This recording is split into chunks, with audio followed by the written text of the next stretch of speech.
Hey gang, just a quick recommendation set of organization for your garage.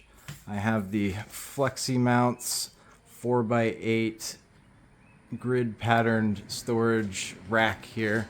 I've got all of my Tupperware, mostly all, there's a couple over there. Up on top of this, it's rated for 600 pounds. It's got M8 bolts, so it's strong connections to the cold rolled steel and powder coated finish. I was a little nervous about having it above my truck, but it's been there for 2 years, haven't had any issues. If you are going to install it, do it with 2 people. It was a lot harder by myself. The other thing is a store your board kayak rack. I'll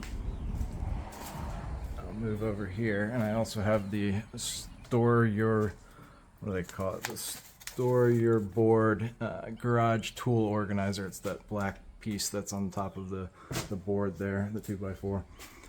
But anyway, the kayak, it's 2-sided, the one I bought.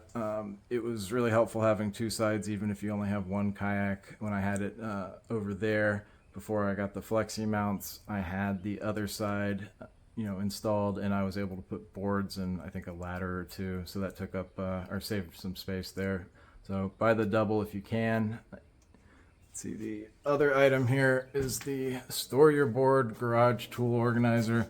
This has also been great. Before I'd been using just nails were the ends that I cut off, but items do fall, especially with if it's just a nail, it eventually starts to over time kind of flex downward, and that's not good if you're parking your truck right next to it.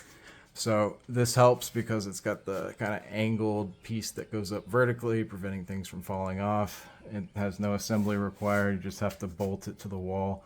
I put the 2x4 behind it because I did need more space down there. That didn't make sense to have another one of these store your boards. So great products. I have 5 stars on all of them. I got them all on Amazon.